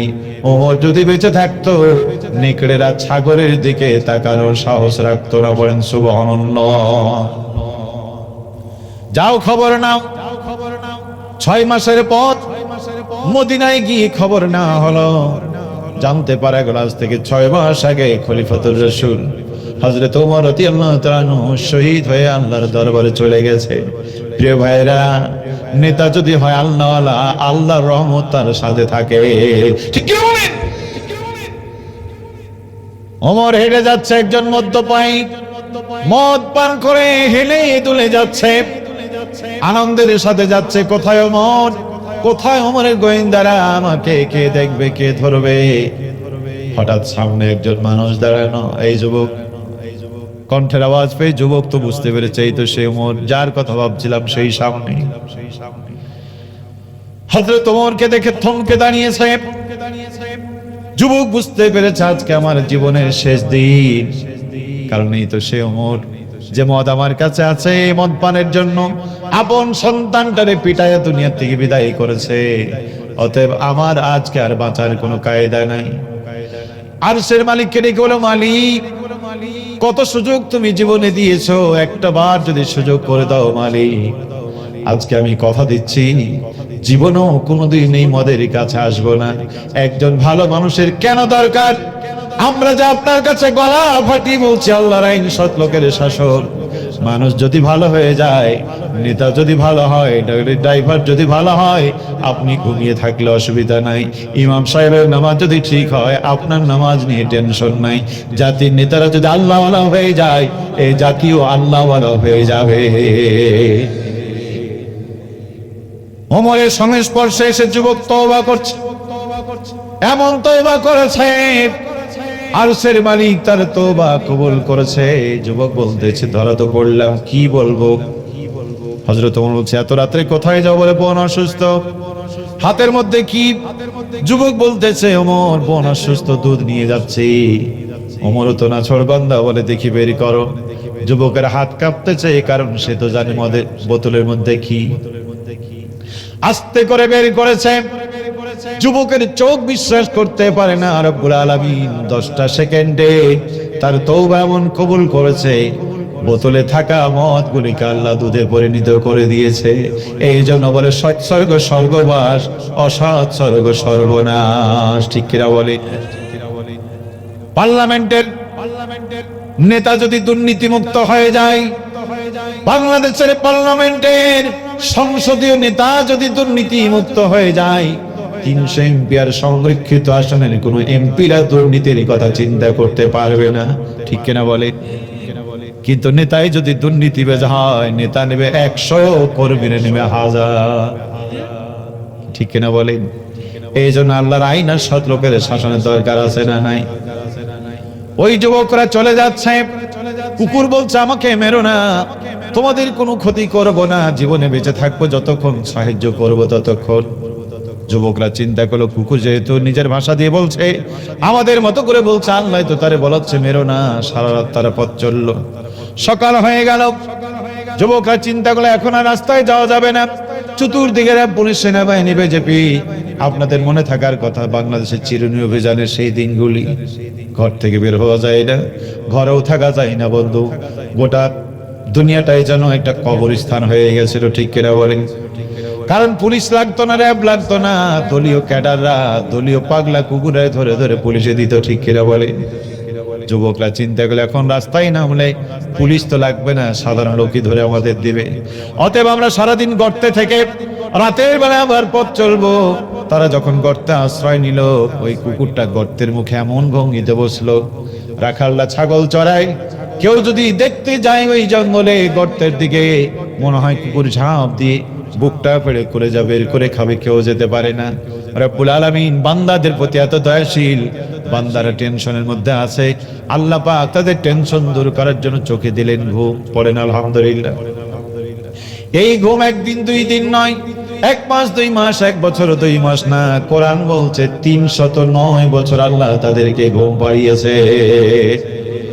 বলবার উদ্দেশ্য হলো, বিশ্বনবী বলেন কিয়ামতের দিন ওই যুবকদেরকে আল্লাহ জান্নাত দেবেন, সঙ্গে সঙ্গে ওই কুকুরটাকে আল্লাহ একটা মানুষের আকৃতি বানায় কুকুরটাকে আল্লাহ জান্নাত দেবে। কুকুরের আমল কি? একদল মানুষ আল্লাহ দিন প্রতিষ্ঠার জন্য ঘর ছেড়েছিল, আর এই কুকুর তার নিজের জীবনের সবটুকু সামর্থ্য দিয়ে তাদেরকে সাহায্য করেছিল, ঠিক কিনা বলেন? রে ভাইয়েরা আমার, দিন বাঁচানোর জন্য যুবকরা ছুটল, আরেকটা কুকুর যদি বাঁচানোর জন্য চেষ্টা করে, কুকুরকে যদি আল্লাহ জান্নাত দেয়, আগামীর বাংলা, সোনার বাংলা, ধর্ষণের বিরুদ্ধে, হত্যার বিরুদ্ধে, টেন্ডারবাজির বিরুদ্ধে, দুর্নীতির বিরুদ্ধে, কোরআনের সমাজ কায়েমের আন্দোলনে আপনি আমি যদি সহযোগিতা করি, আল্লাহর কাছে এই কাজের গুরুত্ব কম না বেশি? কত বেশি? যদি আপনি না করেন তাহলে কি হবে সেটাও শুনেন। কুকুর তো জান্নাতে গেল একদল মানুষকে সাহায্য করে। আল্লাহ নবীর হাতে হাত দিয়ে কালমা পড়েছিল, গাল ভরা দাড়ি, মাথায় সুন্দর টুপি, লম্বা জুব্বা, যতদিন বেঁচে ছিল নবীর মসজিদের মুসল্লি ছিল, নবীজির প্রশংসা করতেন আজীবন। মরণের কালে আল্লাহর হাবিব তার গায়ের জুব্বা খুলে দিলেন, জানাজা পড়ালেন, দোয়া করলেন। আল্লাহ পাক বলছেন নবী হবে না, 70 বার যদি দোয়া করো নবী দোয়া কবুল হবে না। কে এলো? আব্দুল্লাহ ইবনে উবাই বিন সালুল। অপরাধটা কি? নামাজ ছিল, রোজা ছিল, হজ ছিল, যাকাত ছিল, দাড়ি ছিল, টুপি ছিল, নবীজির প্রতি অবিচল আস্থা ছিল। বন্ধু, নবীজি তার জানাজা দিয়েছে, হাত তুলে দোয়া করেছেন, নবীর দোয়া আল্লাহ কবুল করছে না। মুনাফিক তো বটে। কি মুনাফিক এটা শুনেন। উহুদের যুদ্ধের দিন আল্লাহর হাবিব 1000 সৈনিক নিয়ে 3000-এর বিরুদ্ধে লড়াই করতে বেরিয়েছেন, কারণ কাফেররা গত বছর হেরে গিয়েছে বদরে, প্রতিশোধের আগুনে তারা জ্বলছে। 3000 সৈনিক নিয়ে উহুদের প্রান্তরে আসতেছে। নবীজি 1000 বাহিনী নিয়ে রওনা দিয়েছেন। অস্ত্র কম, জনশক্তি কম, বাহন কম, দুর্বল পথ দিয়ে যাচ্ছেন নবীজি। পথের মধ্যে এই ভদ্রলোক আল্লাহর হাবিবের সাথে সামান্য তর্ক বাঁধায় 300 লোক নিয়ে রাসূলের দল থেকে ফিরে গেল। পরে নাউজুবিল্লাহ। বলেন তো দেখি, আল্লাহ রাসূলের 1000 ভোটার, তাদের 3000 ভোটার, তার থেকে 300 ভোট যদি নবীকে বাদ দিয়ে দেয়, আর কি ভোট সেন্টারে যাওয়া দরকার হবে? এমনি তো ফেল, ঠিক না বলে? রে ভাইয়েরা আমার, ক্ষতিটা হলো মুসলমানদের, লাভ হয়ে গেল কাফেরের। কত বড় ক্ষতি! 70 জন মুসলমান শহীদ হলো, আল্লাহর হাবিবের দন্দান মোবারক শহীদ হয়ে গেল। এত বড় ক্ষতি করলো এই লোক। এই জন্য আল্লাহ পাক তার নামাজ রোজা হজ যাকাত সব বরবাদ করে দিলেন। এমনকি নবীর গায়ের জুব্বা, নবীর জানাজা, নবীর দোয়া পর্যন্ত কাজে লাগলো না। আল্লাহ তার জাহান্নামের জন্য ফয়সালা করে দিয়েছে। এই সমাজে অসংখ্য আব্দুল্লাহ ইবনে উবাই বিন সালুল বসবাস করে, নামাজ পড়ে রোজা রেখে হজ করে যাকাত দেয়, মাথায় টুপি, লম্বা জুব্বা, মুখে দাড়ি। ইসলাম চাই যারা তাদের রাজনীতি করে না, ইসলাম চাই না যারা তাদের সাথে রাজনীতি করে। বলে ঠিক কি না? নামাজের ভিতরে আঙ্গুল তুলেন না? কখন? কেউ বা একবার তুলে, কেউ বা আবার বারে বারে উঠানামা করে, যেটাই করেন করে। কখন করে? আশহাদু আল্লা ইলাহা ইল্লাল্লাহ, তার মানে আল্লাহ ছাড়া কোনো আইনদাতা নাই, বিধানদাতা নাই, আমি সাক্ষ্য দিচ্ছি। এটা তো মনে বললে হয়। বান্দা বলে, আল্লাহ তুমি যে এক, আমার অন্তর আছে, আমি মুখেও বলছি তুমি এক, তুমি ছাড়া কোনো আইনদাতা বিধানদাতা নাই। শুধু আমি মুখে আর অন্তরে বলছি না, আমার শাহাদাত আঙ্গুল তুলে আমি দেখাচ্ছি তুমি আল্লাহ এক, তুমি ছাড়া কোনো আইনদাতা বিধানদাতা নাই। আল্লাহ বলছে সত্যি বলো? বলে হ্যাঁ। ফজর, জোহর, আসর, মাগরিব, ইশা, সুন্নাত, নফল, তাহাজ্জুদ সব নামাজে আপনি হাত তুললেন বন্ধু। ওলামায়ে কেরাম আছেন, জীবনেও যদি আপনি হাত না তোলেন, আঙ্গুল না তোলেন, আপনার নামাজ হয়নি এমন ফতোয়া কেউ দিতে পারবে না। কারণ আঙ্গুল তোলাটা ওয়াজিব নয়, ফরজও। তবে আপনি আঙ্গুল তুললেন, ভালো কথা। নামাজের ভিতরে আঙ্গুল কোনোদিন তোলা লাগে? এই আঙ্গুলের কাজ আছে নামাজে? প্রিয় ভাইয়েরা, 5 বছর আপনি আঙ্গুল তুলে বললেন, মায়েরা, ও মায়েরা, বোনেরা, যুবকেরা, তরুণেরা, যে যে দল করেন করে, একটু হৃদয়ের কান দিয়ে শোনেন। আপনি বলছেন কি, ডার করছেন কি? আপনি বলেন, আল্লাহ আমি সাক্ষ্য দিচ্ছি তুমি ছাড়া কোনো আইনদাতা বিধানদাতা নাই। কোরআন বলছে, আহসিবান নাস আইয়ুতরাকু আইয়াকুলু আমান্না হুম লা ইফতানুন, তোমরা কি মনে করেছো কালমা পড়েছি ছেড়ে দেব? না না, আমি তোমাদের পরীক্ষা করব, অবশ্যই আমি পরীক্ষা নেব। আপনারা যারা আঙ্গুল তুলে বলেন আল্লাহ ছাড়া আইনদাতা বিধানদাতা নাই, আল্লাহ আপনাদের পরীক্ষা নেবে। নেবে না? নেবে না? কবে? কবে? 26 সালে, 12 ফেব্রুয়ারি। একদল লোক এসে বলল আল্লাহর আইন চাই, সৎলোকের শাসন চাই। আরেকদল লোক বলবে না ভাই, কোরআন ভালো, হাদিস ভালো, আমরা রাষ্ট্র চালাবো কোরআন বাদ দিয়ে, শরিয়ার আইন দিয়ে নয়। ঠিক কিনা বলেন? ঘোষণা আছে না নাই?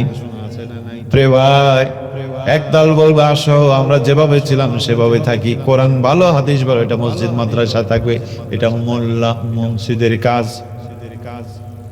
আপনি কোন দলে থাকবেন বন্ধু? এখন হলো এই আঙ্গুলের কাজ। ঠিক কিনা বলেন? এখন যদি আপনি আল্লাহর আইনের পক্ষে সাক্ষ্য দিতে পারেন, বিগত দিনে যা বলেছেন তা ঠিক বলেছেন, আপনি মুমিন, আপনি জান্নাতি মানুষ। আর আপনি যদি আল্লাহর আইনের বিপক্ষে রায় দেন, আপনি যা বলেছেন সব মনের কথা, মুখের কথা এক নয়, আপনি মুনাফিক। জান্নাত তো দূরের কথা, জাহান্নামের ভালো জায়গাও জুড়বে না। ইন্নাল মুনাফিকিনা ফিত দারকিল আসফালি মিনান নার, এই মুনাফিকদের জন্য আল্লাহ জাহান্নামের তলানি সৃষ্টি করেছে ভাইরা। এই জন্য সাবধান, সাবধান, ইত্তাকুল্লাহ ওয়া কুনু মা'আস সাদিকিন, আল্লাহকে ভয় করো, সত্যবাদীদের সাথী হও। কোরআন সত্য, আল্লাহ সত্য, নবী সত্য। জান্নাত যদি যেতে হয়, কোরআন বলছে ইয়া আইয়াতুহান নাফসুল মুতমাইন্না ইরজি'i ইলা রাব্বিকি রাদিয়াতাম মারদিয়া, ফিরায় আয় বান্দায়, ফিরায় রবের দিকে, ফিরায় কোরআনের দিকে, ফিরায় ইসলামের দিকে, ফিরায় ফাদখুলি ফি ইবাদি, সালেহীন বান্দাদের কাতার হও, অদখুলি জান্নাতি, জান্নাতে চলে যাও। বন্ধুরে, জান্নাত যদি পেতে হয় জান্নাতি কাফেলায় শরীক হওয়ার দরকার আছে না নাই? আপনারা বিশ্ব রোড পার হন না? আপনাদের এই কলার বড় রোডটাই ধরেন, দিনের বেলায় গাড়ি কম না বেশি? রোডটা কত বড়? এপার থেকে ওই পার কয় ফিট? 14 ফিট, 16 ফিট, 20 ফিট ধরলাম। প্রিয় ভাইয়েরা আমার, এর থেকে আরো ব্যস্ত রাস্তা আছে, আছে না? যশোরে গেলে আরো একটু বেশি, ঢাকায় গেলে আরো একটু বেশি ব্যস্ত, মুহূর্তের মুহূর্তে গাড়ি যাচ্ছে। এই 20 ফিট রাস্তা পার হওয়ার সময় কি করেন আপনারা?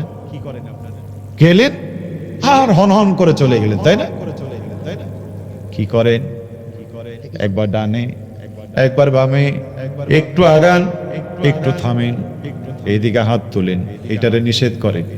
নিচে পেঁচে 12 ফিট রাস্তা, 20 ফিট রাস্তা পার হতে গেলে চোখ খোলা থাকে, কান খোলা থাকে, মন মেজাজ সব খোলা থাকে।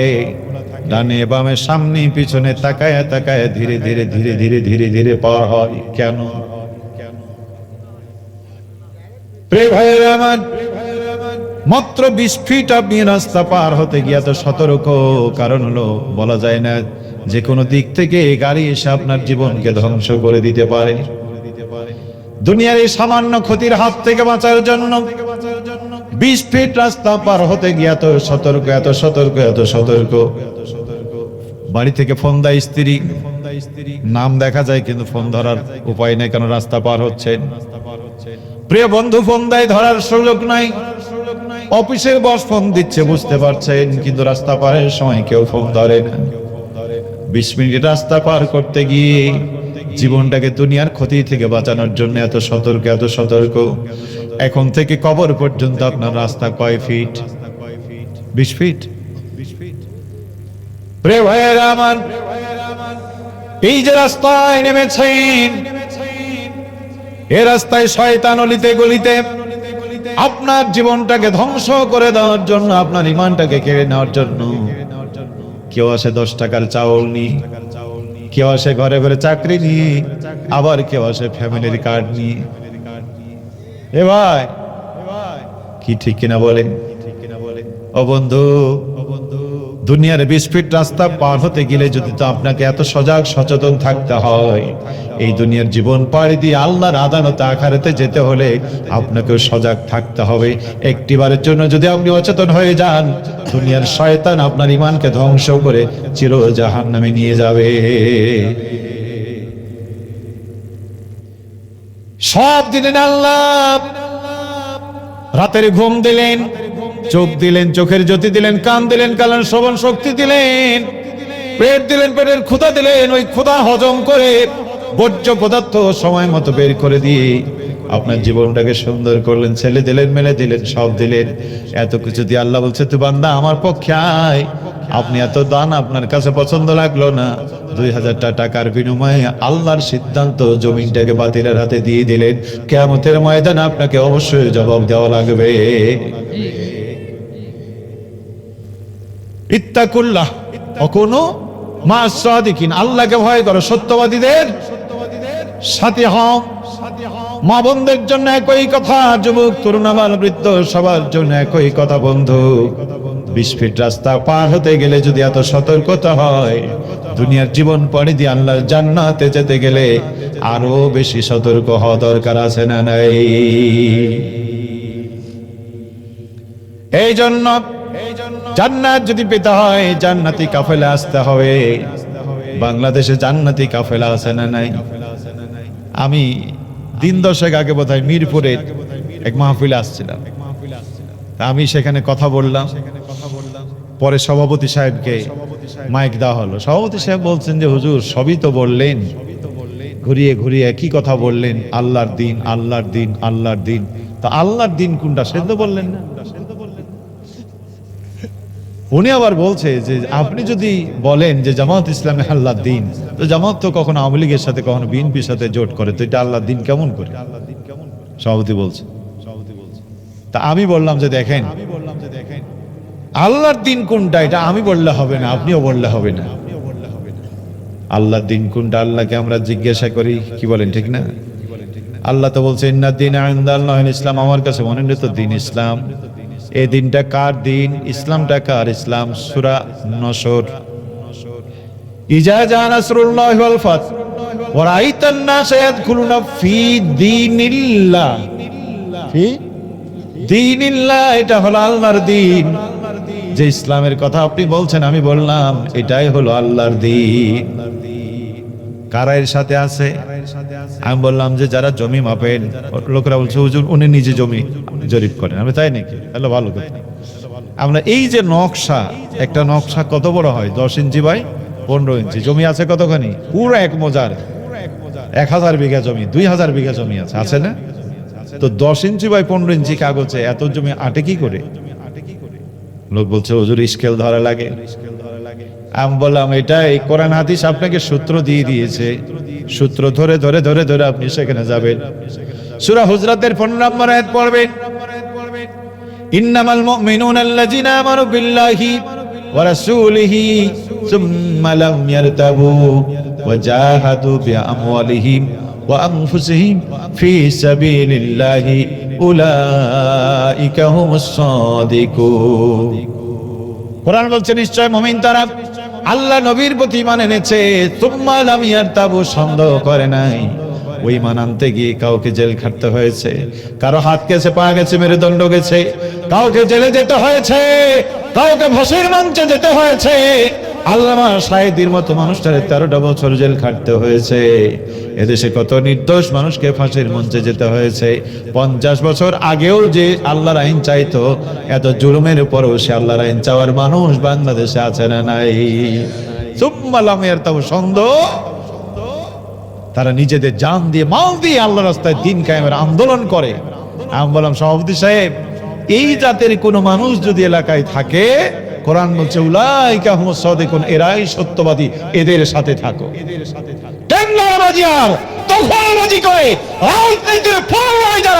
মুমিন তুমি তাদের সাথে থাকতে পারবা। তুমি তো বলছো আল্লাহ তোমার দিন চাই না, তোমাকে চাই না, ফাসেক ফুজুরের সাথে আমার কোনো সম্পর্ক নাই। রাতে বললে কি, দিনে করছো কি? ইত্তাকুল্লাহ কুনু মাস সাদিকিন, আল্লাহকে ভয় করো, সত্যবাদীদের সাথে। সম্মানিত ভাইয়েরা আমার, শেষ কথা হলো আজকের মতো আপনাদের কাছে আমার শেষ আবেদন হলো, জীবনের বাতি থামবেই থামবে, চলে যেতে হবে বন্ধু। কোরআন বলছে আইয়ুহাল্লাযীনা আমানুত্তাকুল্লাহা হাক্কা তুকাতিহি ওয়া লা তামুতুন্না ইল্লা ওয়া আনতুম মুসলিমুন। ঈমানদাররা আল্লাহকে ভয় করো, ভয় করার মতো ভয় করো, আত্মসমর্পণকারী না হয়ে মরো না। আবু তালেবের মতো ভদ্র মানুষ এই পৃথিবীতে আগেও ছিল না, এখনো নাই, কিন্তু বেচারা ঈমান আনেন নাই। আল্লাহ নবীর এত খেদমত, এত সহযোগিতা কোনো কাজে লাগবে না বন্ধু। কিয়ামতের দিন জাহান্নামে যাবে মোল্লার গোলামেরা। এই জন্য কোন হুজুরের পিছনে নামাজ পড়েন, আপনার কোন পীরের মুরিদ, এটা বড় কথা না। আল্লাহর কাছে আত্মসমর্পণ করে আপনি যেতে পারলে আল্লাহ আপনার জান্নাত দেবে। অতএব সাথী হব কার? সত্যবাদীদের সাথী হব কার? বলে সত্যবাদী কারা? আমি বলতে পেরেছি তো কোরআন থেকে। এই সত্যবাদীদের সাথে যদি আপনি থাকতে পারেন, ওই যে আসহাবে কাহাবের কুকুরকে সাহায্য, ওই মানুষগুলিকে সাহায্য করে কুকুর যেমন জান্নাতে গিয়েছে, আজকের দিন বাঁচানোর জন্য আমরাও যদি আমাদের ক্ষুদ্র প্রচেষ্টা দেখাতে পারি, আল্লাহ আমাদের জীবনের গুনাহ খাতা মাফ করে দিবেন। আর যদি তা না হয় বন্ধু, ওই যে চাচা ডাব গাছে ধাক্কা দিয়ে তাহাজ্জুদের নামাজে জীবন কাটায় দিয়েছে, আপনি সমাজে দিন চাই না, তাদেরকে যদি বাকি জীবন তাহাজ্জুদের সময় কাটান, কিয়ামতের দিন আল্লাহর সান্নিধ্য, আল্লাহর ক্ষমা পাওয়া যাবে না। সংবিধিবদ্ধ সতর্কীকরণ। আব্দুল্লাহ ইবনে উবাই বিন সুলাইলের চরিত্র বাদ দিয়ে বেলালের চরিত্র ধরুন, পারবো না ইনশাআল্লাহ। আল্লাহ আপনাদেরকে কবুল করে পড়ে আল্লাহুম্মা আমিন। মায়েরা বোনেরা এসেছেন, মা বোনদের জন্য ছোট্ট দুটো কথা। মায়েরা বোনেরা আপনারা ধৈর্যশীল হবে, ধৈর্যশীল হবে। স্বামীর সংসারে আপনার অবদান অনেক বেশি, অনেক বেশি। একজন ইহুদি নারী, সে স্বামীর অত্যাচারিত হয়ে সিদ্ধান্ত নিয়েছে আত্মহত্যা করবে। ঘর থেকে বেরিয়েছে, রাসূল করিম সাল্লাল্লাহু আলাইহি ওয়াসাল্লামের ঘরে একজন মুসলিম মহিলা, সেও স্বামীর অত্যাচারিত হয়ে নবীজির কাছে এসে বলছেন, ইয়া রাসূলুল্লাহ, আমার আর সহ্য হয় না, আপনি অনুমতি দেন আমি আত্মহত্যা করি। নবীজি বলছেন, আত্মহত্যা করা এটি কোনো মানুষকে অনুমতি দেওয়া যাবে? তবে শোনো, তোমার জন্য সুসংবাদ, তোমার স্বামী যে তোমারে মারে, অন্যায় করে মারে, ভুল করে মারে, ওই মারতে গিয়ে যদি তোমার শরীরে দাগ থাকে, কিয়ামতের ময়দানে যদি তুমি ওই দাগ নিয়ে উঠো, আল্লাহ তোমাকে ক্ষমা করে দিবে। তাই বলে সকালে গিয়ে আবার মায়ের দাগ করে দিয়ে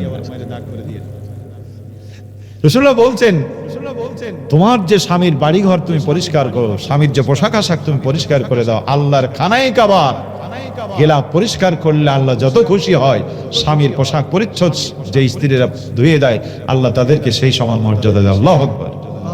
তুমি যে সন্তান পেটে ধারণ করো, খেতে পারো না, ঘুমাতে পারো না, ওই সময় রোজা রাখলে, তাহাজ্জুদ পড়লে যে সব, আল্লাহ তোমাদের আমলনামায় লিখে দেয়। মায়েরা, এজন্য আপনাদের অনেক স্বামীর ঘরে আপনাদের অনেক অবদান রয়েছে। খবরদার, স্বামীর ঘর থেকে আপনারা স্বেচ্ছায় যেতে চাইবেন না। স্বামী ল্যাংড়া হোক, স্বামী অন্ধ হোক, এই স্বামী আছে বলেই আপনার সৌন্দর্য। বাবার অহংকার, ছেলের অহংকার, ভাইয়ের অহংকার, অর্থের অহংকার দেখাবেন না। আপনারা যারা স্বামী, আমরা যারা স্বামী, আপনাদেরকে বলে, নবীজি বলছেন, হুঁশিয়ার তোমাদের জন্য, খবরদার মেয়েদের বাবা তুলে গালি দিবে না, কারণ মেয়েরা বাবাকে বেশি ভালোবাসে। মুখের উপরে মারবে না, কারণ এই চেহারাটা আল্লাহ নিজের কুদরতে হাতে বানিয়েছে। খবরদার তাদেরকে ঘর থেকে বের হয়ে যেতে বলবা না। কথায় কথায় পুরুষরা বলে, যা বেরিয়ে যা ঘর থেকে, ঘর থেকে বের হতে বলবে না, কারণ এই ঘর স্ত্রীর নিজের ঘর। বাবার ঘর, ভাইয়ের ঘর এটা নিজের না, স্বামীর ঘর হচ্ছে স্ত্রীদের নিজের ঘর। প্রিয় ভাইয়েরা, এজন্য স্ত্রী যাদের আছে মনে রাখবেন, স্ত্রী হচ্ছে প্রশান্তির জায়গা। পৃথিবীতে মা, বাবা, ভাই, বোন, আত্মীয় যাই থাকুক, মনের কথা পৃথিবীতে কাউরে বলা যায় না, দুইজনকে বলা যায়। একটা হচ্ছে আল্লাহ, আর একটা হচ্ছে স্ত্রী। ঠিক না বলে? এজন্য ছোটখাটো ত্রুটি হতেই পারে, ভুল ভ্রান্তি হতেই পারে, সমাধান করবেন। ইসলাম সহজ করে দিয়েছে। আপনি যদি তাকে, রাসূল সাল্লাল্লাহু আলাইহি ওয়াসাল্লাম বললেন যে ঠিক আছে, তোমার স্বামীকে সালাম দিবা, এক বিছানায় থাকবা, এক থালায় খানা খাওয়া, দেখবা আল্লাহ তোমাদের বরকত দিবে। পাশে থাকে ইহুদি মহিলা চিন্তা করলো যে আমিও তো একই রোগের রোগী, যাই না স্বামীকে একটু সালাম দিয়ে দেখি, এক বিছানায় থেকে দেখি। সেই মহিলা স্বামীকে সালাম দিয়েছে, সে তো টের পেয়েছে। ইহুদি নারী এক বিছানায় থেকে এক খানায়, মানে এক পাত্রে খানা খেয়ে কদিন পরে স্বামী জিজ্ঞেস করছে, আচ্ছা তুমি এগুলি কোথায় শিখলে?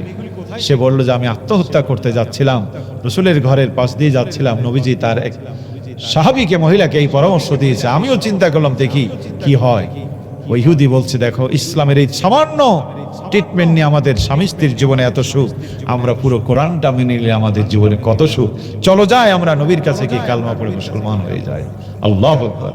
ইসলাম হচ্ছে শান্তি, ইসলাম হচ্ছে মুক্তি। এজন্য স্বামী স্ত্রীর মধ্যে ঝগড়াঝাটি, মনোমালিন্য করে নিজের ঘরটাকে মানে জাহান্নাম বানাবেন না। রাসূল করিম সাল্লাল্লাহু আলাইহি ওয়াসাল্লাম, তার স্ত্রী ছিল, একাধিক স্ত্রী ছিল, তার ঘরেও কিছু ছোটখাটো মানে দ্বন্দ্ব হয়েছে, কিন্তু এটা ছিল ঘরের ভিতরে, এটা কোনোদিন দেওয়ালের বাইরে আসেনি। প্রিয় ভাইয়েরা, এজন্য আসুন আমরা যেন আমাদের পরিবারকে ঠিক করে আগামীর বাংলা, কোরআনের বাংলা করার ক্ষেত্রে আল্লাহকে ভয় করে সত্যবাদীদের সাথে আমরা থাকতে পারি। আল্লাহ আমাদের তৌফিক দান করে। পড়ে আল্লাহুম্মা আমিন। আর যদি পড়ে আল্লাহুম্মা আমিন, চলছে বার কোনো কথা ভাই, কোনো কথা? আল্লাহুম্মা আমিন। ربنا ظلمنا أنفسنا وإن لم تغفر لنا وترحمنا لنكونن من الخاسرين رب ارحمهما كما ربياني صغيرا رب ارحمهما كما ربياني صغيرا رب العالمين ঐতিহ্যবাহী জেলা সাতক্ষীরার কলারোয়া উপজেলাধীন গদখালী ইসলামী হিলফুল ফজল যুব সংগঠন ও প্রবাসী সংগঠন কর্তৃক আয়োজিত দ্বিতীয় বার্ষিক তাফসীরুল কোরআন মাহফিল থেকে তোমার দরবারে হাত তুলেছি। মেহেরবানি করে আমাদের तमाम জীবনের গুনাহ খাতা মাফ করে দাও। আয়োজন কবুল ও মঞ্জুর করে হাদিয়া টুকুন সোনার মদিনা নবী পাকের রওজা মোবারকে পৌঁছায় দাও। तमाम পৃথিবীর মাটির নিচে যত মুমিন মুমিনাত কবরবাসী হয়ে গেছেন, সকলের কবরগুলি জান্নাতের টুকরা বানিয়ে দিও আল্লাহ। আমরা যারা হাত তুলেছি, জনম দুঃখিনী মা, শ্রদ্ধা ভাজন পিতা যাদের বেঁচে নেই, সকলের কবরগুলি জান্নাতের টুকরা বানিয়ে দিও আল্লাহ। দাদা দাদি, নানা নানি, আত্মীয় স্বজন, পাড়া প্রতিবেশী, মাই মুরব্বী, খেলার সাথী, পড়ার সাথে উস্তাদ বুজুর্গ যারা চলে গিয়েছেন, আল্লাহ সকলের জীবনের গুনাহ খাতা তুমি মাফ করে দাও। মায়েরা বোনেরা এসেছেন, ব্যাধি মাফ করে দাও। স্বামী সন্তান নিয়ে সুখে থাকার তৌফিক দাও। আসমানি বালা জমিনি বালা থেকে তুমি হেফাজত করুন। আল্লাহ তাআলা এই মাহফিলের আয়োজন করলেন যারা, প্রচন্ড শীত উপেক্ষা করে শোনার জন্য এসেছেন যারা, কিয়ামতের দিন মুসিবতের সময় এই মাহফিল আমাদের সকলের জন্য নাজাতের শিলা বানায় দাও। টাকা দিয়ে, পয়সা দিয়ে, বুদ্ধি পরামর্শ দিয়ে আয়োজনকে সার্থক করলো যারা, প্রশাসনিক সাপোর্ট দিল যারা, রাজনৈতিক সহযোগিতা করলো যারা, সকলকে তুমি কবুল মঞ্জুর করে নাও।